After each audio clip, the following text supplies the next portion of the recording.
श्री स्वामी समर्थ. वर्षभरामध्ये येणाऱ्या अनेक पौर्णिमा आणि त्यापैकी सगळ्यात महत्त्वाची असणारी कोजागिरी. या कोजागिरी पौर्णिमेची म्हणजेच नवरात्रोत्सव झाल्यानंतर येणाऱ्या या कोजागिरी पौर्णिमेची वाट तर आपण सर्वच जण अतिशय उत्साहानं आणि आनंदानं पाहत असतो. कोजागिरीची ही पूजा अश्विन पौर्णिमेच्या दिवशी येते, ज्याला आपण सर्वजण शरद पौर्णिमा असं देखील म्हणतो. यामागं धार्मिक श्रद्धा अशी आहे की या तिथीला समुद्रमंथनाच्या वेळी धनाची देवी प्रकट झाली होती. म्हणूनच या दिवशी आपण देवी लक्ष्मीची पूजा करण्याचं विशेष महत्त्व मानतो. भक्त आपल्या घरातले मातीचे दिवे लावतात आणि यासोबतच पूजा करत असताना दरवाजे खिडक्या उघड्या ठेवल्या जातात, जेणेकरून लक्ष्मीजींचं आगमन आपल्या घरी होईल.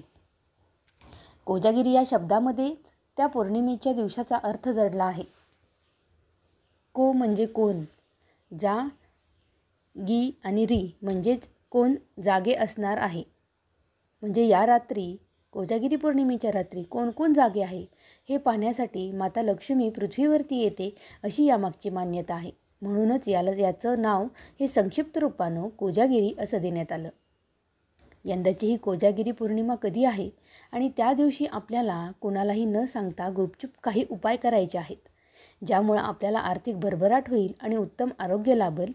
ह्या गोष्टी आपण आजच्या या व्हिडिओमध्ये पाहणार आहोत.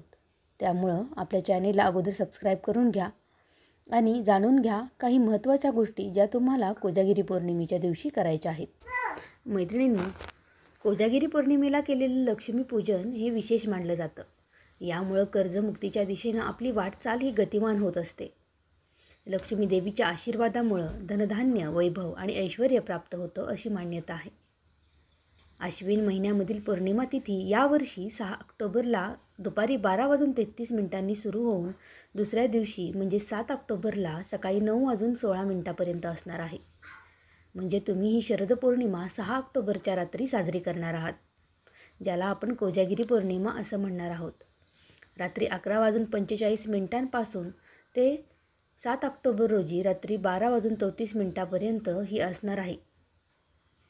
कोजागिरी पौर्णिमेला तुम्हाला एकूण 49 मिनिटं मिळत आहेत. 6 ऑक्टोबरचा चंद्रोदय हा रात्री 5:27 असणार आहे. प्राचीन मान्यतेनुसार शरद पौर्णिमेच्या दिवशी आपण खीर आणि मसाला दूध बनवून त्या दिवशी दूध, तांदूळ, साखर, मखाना इत्यादी पदार्थ त्यामध्ये घालत असतो. चंद्राच्या प्रकाशामध्ये याला ठेवलं जातं आणि ज्यामधून आपल्याला अमृत मिळत आहे अशा पद्धतीचं हे दूध चंद्राचा प्रकाश त्यावरती पडल्यानंतर सर्वच जण प्राशन करत असतात.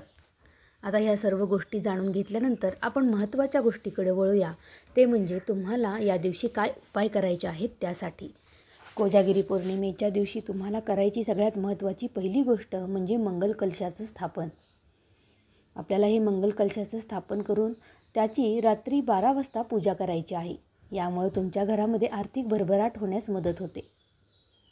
तसेच यासोबतच तुम्हाला त्या दिवशी रात्री देवी लक्ष्मी, गणपती, विष्णू, चंद्र आणि कुबेर यांची पूजा करायची आहे. जर तुमच्याकडे कायम पैशाची कमतरता जाणवत असेल किंवा कष्टानं कमवलेला पैसा देखील तुमच्या हातामध्ये जर टिकत नसेल तर तुम्ही हा उपाय नक्की करा.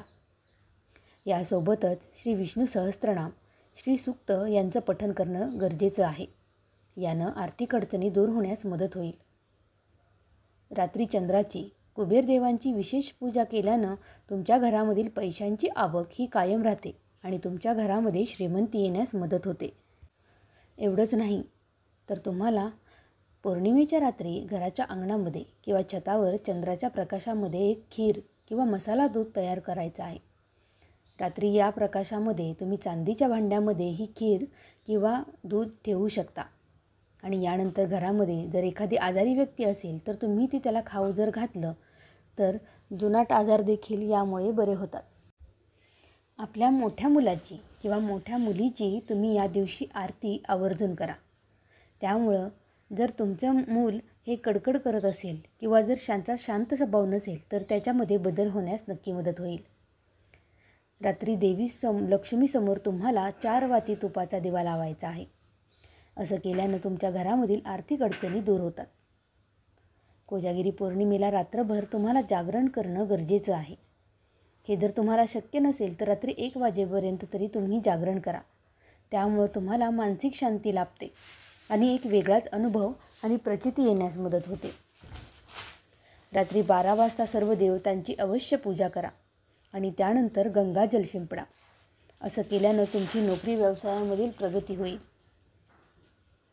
नोकरी किंवा व्यवसायामध्ये प्रगतीसाठी तुम्ही कोजागिरी पौर्णिमेच्या रात्री हनुमानजींसमोर 4 मुखी दिवा लावा. असं केल्यानं आजूबाजूला असलेल्या नकारात्मक शक्ती दूर होतात असं मानलं जातं आणि यासोबतच नोकरी आणि व्यवसायामध्ये देखील प्रगती होत असते. शरद पौर्णिमेच्या रात्री देवी लक्ष्मीची पूजा करत असताना पांढऱ्या वस्तू, फुले, फळे, मोती, कपडे, तांदूळ इत्यादी गोष्टी अर्पण करा. पूजेच्या वेळी अखंड दिवा लावा. घरामध्ये ज्या ठिकाणी पाणी ठेवलं आहे त्या ठिकाणी स्वस्तिक बनवा. तसेच देवी लक्ष्मीसोबत श्रीयंत्राची देखील आवर्जून पूजा करा. यामुळे तुमच्या संपत्तीमध्ये वाढ होते आणि घरामध्ये सकारात्मक ऊर्जेचा प्रवाह हा उत्तमरित्या चालू राहतो. या दिवशी देवी लक्ष्मीला प्रसन्न करण्यासाठी देवी लक्ष्मीसह 11 कवड्यांची पूजा करा.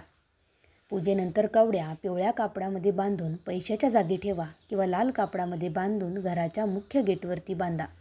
असं केल्यानं घरामधील नकारात्मक ऊर्जा कमी होईल आणि घरामध्ये सुखसमृद्धी नांदेल. शरद पौर्णिमेच्या दिवशी 4 लवंगा आणि लाल वस्त्र घ्या. यानंतर महालक्ष्मीचं ध्यान करताना तुपाचा दिवा लावा. त्या दिव्यामध्ये लवंगाची जोडी ठेवा. उरलेल्या लवंगा ह्या लाल कापडामध्ये बांधून देवी लक्ष्मीसमोर ठेवा. पूजा झाल्यानंतर या लवंगा पैशासह तिजोरीत किंवा कपाटात ठेवा. असं केल्यानं तुमच्या सर्व इच्छा पूर्ण होतील आणि आर्थिक परिस्थिती हळूहळू मजबूत व्हायला मदत होईल. या दिवशी तुम्ही पाटावर किंवा चौरंगावरती स्वस्तिक बनवून त्यावर पाण्याने भरलेले भांडे ठेवा. यानंतर 1 पेला गव्हाणे भरून त्यात 1 रुपयाचं नाणं टाका.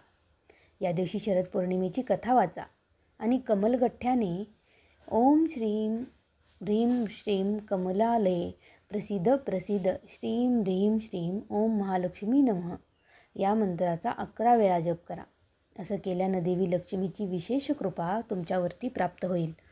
शरद पौर्णिमेच्या दिवशी करायचा शेवटचा उपाय म्हणजे तुम्हाला पांढरे वस्त्र परिधान करून देवी लक्ष्मीची पूजा करायची आहे.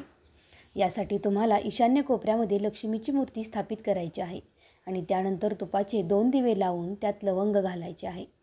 देवी लक्ष्मीला पांढऱ्या रंगाची मिठाई अर्पण करून तुम्हाला कनकधारा स्तोत्राचं पठण करायचं आहे. यामुळे देवी लक्ष्मीची कृपा प्राप्त होईल आणि तुमच्या संपत्तीमध्ये वाढ होण्यास मदत होईल.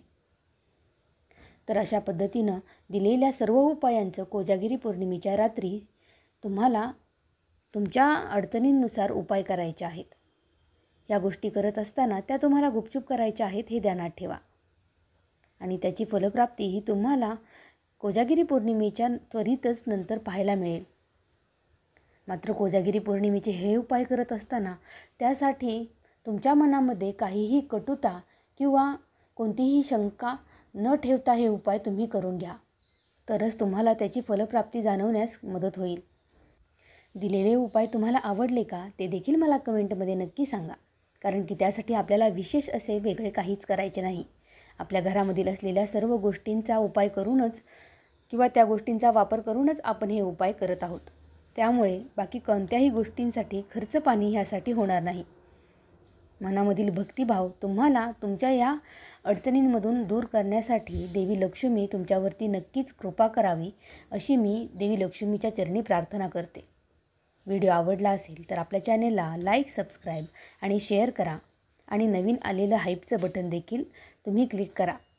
यासोबतच जर तुम्हाला माझ्यासोबत कोलॅबोरेशन करायचं असेल तर मला कमेंटमध्ये तुमच्या व्हिडिओची लिंक नक्की टाका. तुम्हाला सर्वांना कोजागिरी पौर्णिमेच्या मनापासून शुभेच्छा. श्री स्वामी समर्थ. जय जय स्वामी समर्थ.